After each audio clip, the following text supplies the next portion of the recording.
Alonso. It's chaotic, very tight. Who's going to get the fastest line through it and the drive out of it? Are we all safely through? That is the question. Have we gone beyond track limits? It looks like Tachikon was the way. Safely through, Elliot. Yeah, thankfully, Uriarte got a great start from the front row. Is he going to lead into turn 3? Tight right-hander, and again, just keeping an eye on David Munoz. He looks as though he's made up many places already. Perhaps as well, switches a bit more with David Alonso, hunting down Tachikon Boisri in first place.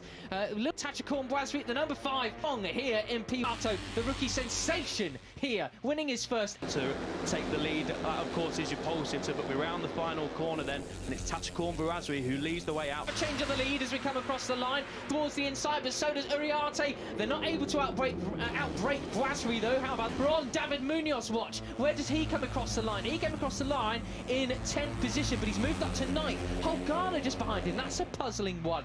The number 96 there in the championship. What was I saying about David Munoz and maybe being looking to score points today? He's up into 10th about it already. What a start. Not the greatest offender, but he's in the pack, and that's the main thing at the minute. Look at David Alonso up the inside there in the rear of the pack. Well, we've got David Alonso out front now as Tachikon Boisri to 3rd position. There up the inside of Vitelli, the two. He's a Spaniard versus the Italian Munoz, so absolutely no trouble at all. Forget it. I mean, he is going to have to go through the long lap penalty, but if he was able to make up that much ground from the back of the grid within simply a lap, and with a long lap penalty as well, I don't think it's going to make much difference to his race. It'll be interesting to see when he takes it, because if these guys get to the second group, so it'll be interesting to see when David Munoz takes it, because he drops into the second group and he's going to have a little bit of a trickier time to make his way through. I don't think he's going to be doing it here because he's at the inside. Like it? Next to Danny Munoz. He's going up the inside. There's been a couple of laps. That was, he must have been rubbing his rear tyre there. So how about it? We head down the straight with flicking left through, and then thinking about the braking zones so fiercely. Oh, it's not David Alonso still in second place. It goes well here. He podiums Matt. I think we've got a lead group of 10, maybe just dropping off the back of Holgado, and then there's a one back to Alex Mian, which well then, groups actually part and then come back together again over the course of the before the faint-hearted, running it right out to the edge near the track limits. And who's that going in pit lane there? Scott Ogden, I think. Scott Ogden. So he's got a ride-through penalty, not a long lap. Yeah, ride-through penalty. Yeah, unfortunately for Scott. Yeah. Oh, what a shame then. So yes, you can see there on the for those first positions. Well, can he? Maybe he can't. I thought he could when he gets to that point. I thought the line. Oh, never mind. At least he didn't try and tuck in and eke out a little advantage here. A pit lane speed limited area, I should say, like the riders were doing. Leading the pack here, Tachikon, please saying, jump onto the back of me, because David Munoz, we can't let him get away at the... I should probably say, a bit of a stretch to call some of the... David Munoz, more chance to take, if my understanding of the rule book is correct. Otherwise, he'll be in some serious trouble. Yeah, I think he's got to take it on the next lap, so look out for turn 1, folks. That's where the number 64, who's just going to go up the inside. Oh, he doesn't need a second invitation, does he? Yeah, David Munoz had his Weetabix this morning, so he's in 4th place now from the back of the grid. Now then, is he going to take his long lap penalty? I think he needs to, so just watch out for it. He's tucked up behind Ivan Ortola. He's just going, yeah, he's just signalled there. Well, I think he's just signalled he's going into the long lap. Enough riders to hook on the back of a slipstream, bridge the gap between the two main groups of riders. He's got no adept behind them because he cannot let that championship gap. It's going to be a very difficult task. It was a difficult task before. It's now going to be an even more difficult task for David Munoz to try and get himself into the top 10 and into the lead group for the fight. There's the champion standings on the right-hand side. At the minute, Alonso's taken a very healthy advance. I say only, got one. You cannot really afford to be having and quickly colouring what I was saying there. Danny Holgado just ahead of Furisati, very, very special. Going up the inside of Ortola. Will he take that 3rd place? Yes, he does. Verila goes around the outside once again. Textbook move. This is David Munoz, the number 64. He is behind. Will they... 1.7 seconds to make up to Furisato. Can they do it? That is the question. Holgado clearly got an ear. Yeah, I was just about to mention that. Way, players are going to keep fighting, which you can... He's got every chance of trying to catch the group before the checkered flag. There's still 11.5 laps to go, so there's plenty of time for him to make up that if he can do it. As we look back to Tachikon Boisri, he's having a very, very good race there in 2nd place. Boisri Yeah, I tell you what, he would have been doing some races in the Spanish Championship, the Moto 3 Junior World Championship. What that does for confidence there, Ray, because if you look at his other results, his highest, here he is, not just fighting for a post. Races for Tactical and Brasserie. He sits in the points and 4 inside the top. Going to go for a move. He's in this slip. He's keeping him an honest man, isn't he? As they break down towards turn 4, you can really quite see lead. Looking at the timing squeeze, and then all of a sudden, David Alonso was wide and nearly on the grass progress. He's now up to 4th place after being on the back of this group. So Daniel Holgado's got the bit between his teeth, and he's clawing his way through the pack. He's got Ortola next on his list to pick off. He's up the inside, not quite that time, as David Alonso retake at turn 9 on the tarmac. Yeah, just about. He doesn't go onto the green that time around, fortunately for him. So pretty calm and collected there, and as is Danny Holgado. He's very good at doing this, isn't he? Just biding his time, not panicking, just lets the chaos ensue, picks up the pieces, and look at him now, moving up the inside of Ortola into 3rd position, I should say. David Variety, 9th position, 2-point Dato, who is just off the back on it, looking to move up the inside of Patelli. I wouldn't count out for Risato out this win. 3 riders in 1. What a move for the Japanese rider. That was just, it didn't look like he's created a bit of a gap to him and Ortola. Classic turn 3 at the Red Bull Ring, isn't it? You get the slipstream down the long straight, you brake a little bit late, normally not make 3 and number 5. Veterans are watching this. You can tell some of the riders apart, not just from the helmet design to the Alonso with the Colombian flag, on the Holgado with the Spanish one, Tactical Brasserie with the Thai one, obviously, and then Ortola with the Spanish one as well. So top 4 then. It's now Alonso versus Holgado. This could be very crucial indeed, Elliot, because if Holgado manages to overtake Alonso,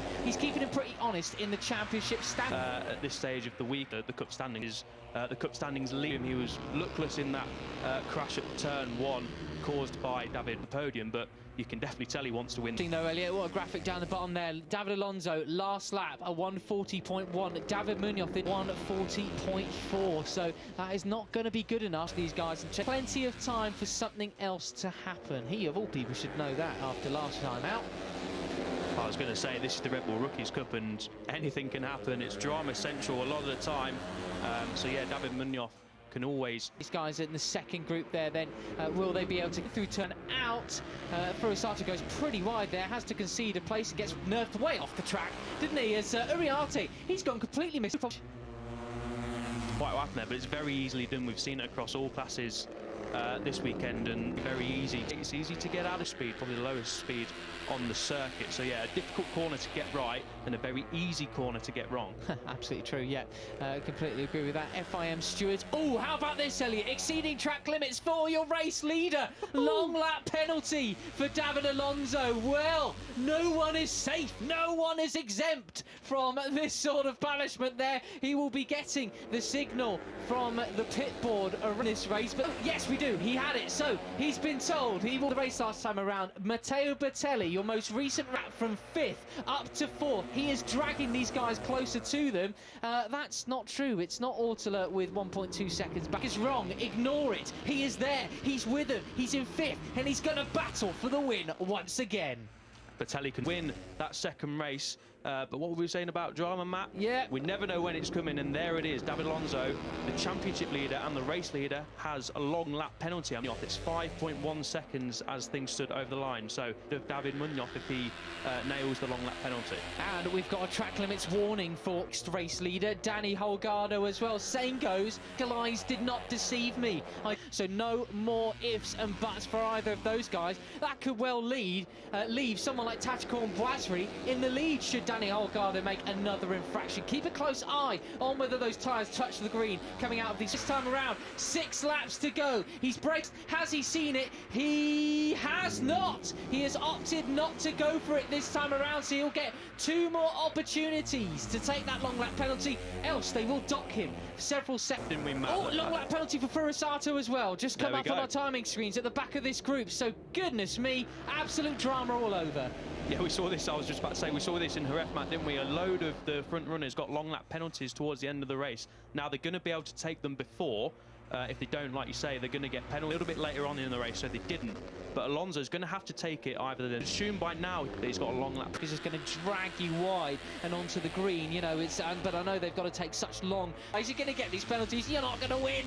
So there we have it. Turn 9 and then turn 10. David Alonso still in the lead. Danny Holgado cannot afford to go off track any more times, or he'll have a penalty himself. And Alonso just running it. He still just wants to take that lead naturally, anyways. There he goes. Both of them, Furisato and Alonso, are taking it. Is that their chance of race winning properly either? So he might have another one.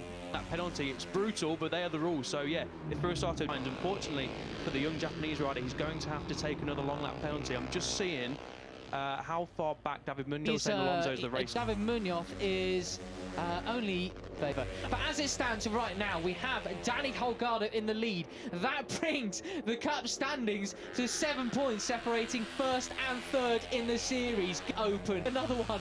Welcome to the rookies, young man. He's done so well in the 8. Leading the race now is Tachikon Boisri, but did I see him go extremely wide? David Alonso goes real. That'll be due to a mistake.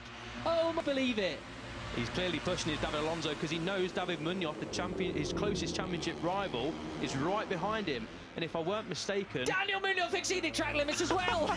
I was just about to say, Tachikon Boisri looked like he ran wide on the exit of turn 9 when trying to make a move for the lead. We didn't know for sure, but he was definitely in hot. And divert just yet for the this essentially 4 laps to go in the Red Bull Rookies. Yeah, this is sensational. We've got to keep our eye on 2 gaps. The leading Alonso, so David Munoz knows exactly the situation of the green. He's already got another long lap penalty, so Furisato's really got to be careful. Fortunately, his attempt at contending for this is pretty much over. But he gets 3 more attempts at it. Munoz looks up the inside, but decides against it. What a solid result here in Austria, but what a great debut. It's these guys once again swallow me untongued. Right, I can barely cope with it. Furisato. A second. They're going to keep battling. You can see them all battling now, and about it. I know. Yeah, they are. That's it. They are to do. I thought I had you guys nailed to the wall, overtake you. He's going to the back. All he can do now, though, is try and get that victory. But it's a tall order, even though coming your way after a late race pace. Daniel Munoz incidentally podiumed here last year, so he's got podium pedigree at the Red Bull Ring. Can he convert a podium from last year into a win this year? Oh, just stunning alliteration, Elliot. That's why we are. Look at that freight train of the rookie. Our break to find out how many abreast. 5 it is. With that is very probably going to have to give a place back. Yeah, forget that. That's insane. So look at David Munoz. He's trying to come up the inside of Batelli and Boisri there. They all go take wildly different lines. David Alonso, he's just biding his time at the back, just saying, you guys can just go ahead, do what you want. Okay, it looks like Holgado might have just given back a place, I think. But this...